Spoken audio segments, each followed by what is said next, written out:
So we're opening this wide open. We want to reach out with educating our people, not just the ones that choose to or have the ability to come here, but also any of our people in the U.S. who want to know what's going on. Any of our people here on island who would rather get on the internet to educate themselves than come out here. We're opening it up. And we have been in contact with the village mayors as well, and they have been invited out. The tomorrow families, our extension families in the mainland, like I have 2 sons in the mainland, would they be able to benefit from all these programs? Certainly. Certainly. Once the tribe becomes registered, any person who falls under the definition of a Chamorro that I gave earlier, okay, unless that is changed by the council to include the NMI, unless that is changed by the council, that will stand as the requirements for becoming a tribal member.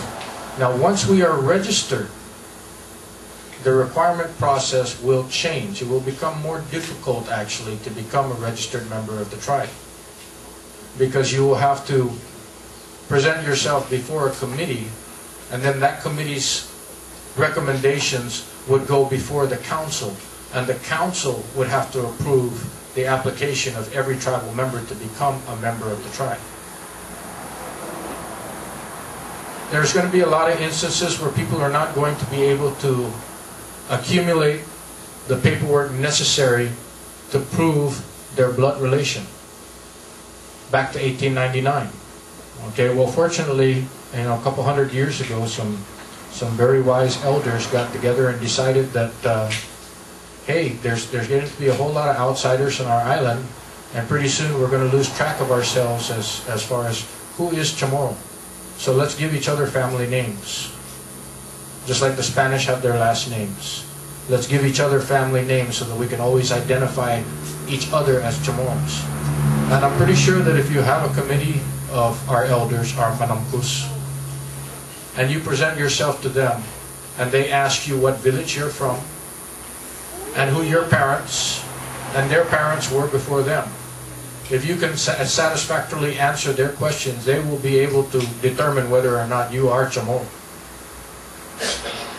Right now, it's a matter of documentation, because we are not federally registered yet. Scott? Is any Chamorro, like whether they're from Saipan, Rhoda, could they, if they are living on Guam, could they register as a member?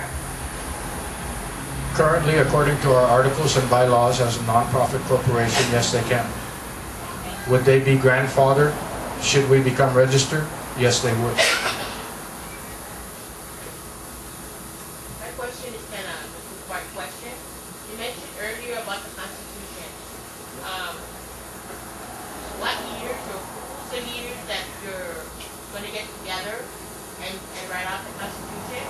And if so, is this going to be done before we become registered, or is it after the registrar? The leadership of the tribe will be by election. Right now, I am the chairman of the non-profit corporation. We will file for registration at the beginning of 2009.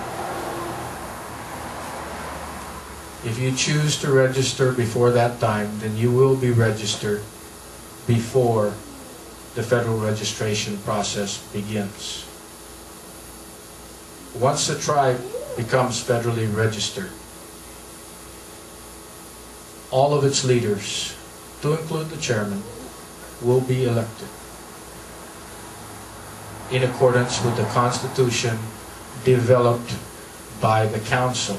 We will be venturing out to other villages and conducting these meetings in those other villages before the end of this year. We have 16 weeks left. We will conduct 16 more meetings before next year. So you've got an interim council before an election, so you need the members to vote on district leaders. Once we establish an interim council, before we go for registration, I want to have an election. I want all of our council leaders to be elected by the tribal members.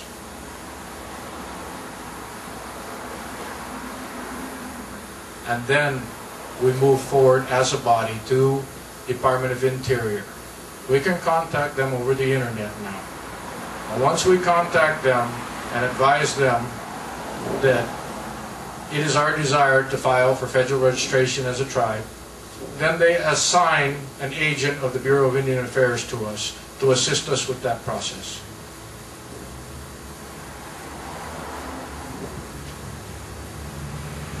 Any other questions?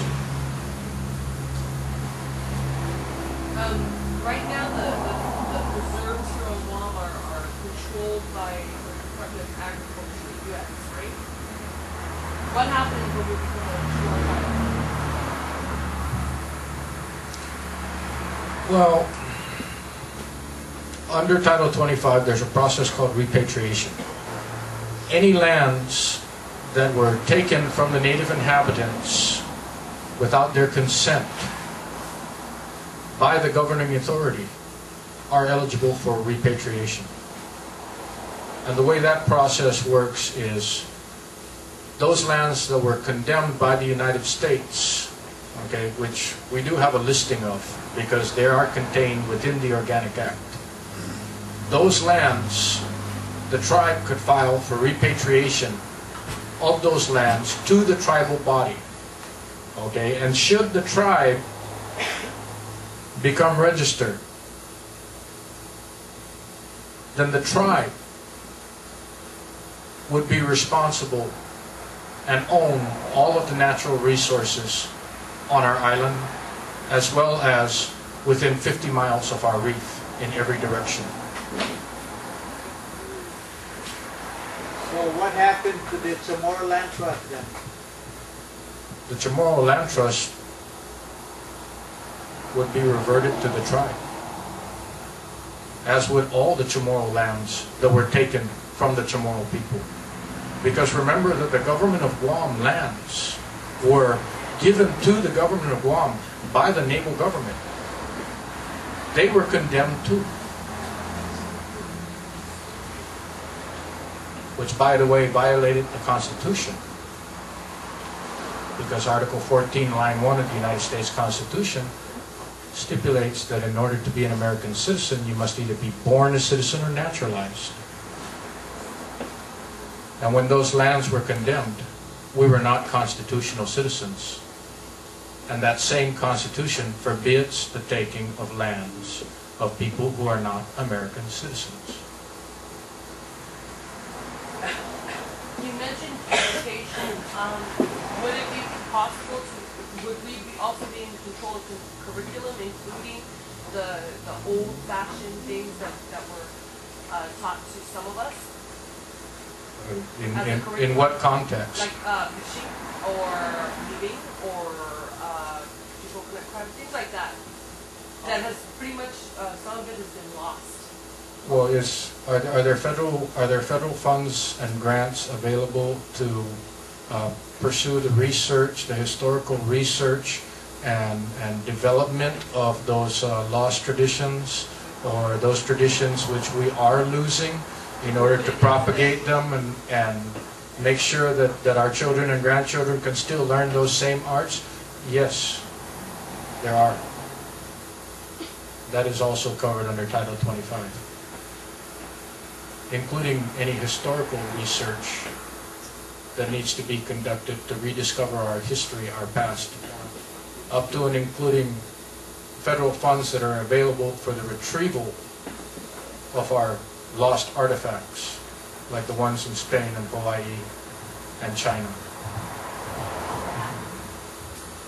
But before we can do that, we have to be able to construct a museum that can control the atmosphere that those artifacts are placed in, so that we can properly protect them. And yes, there are federal funds available for that as well.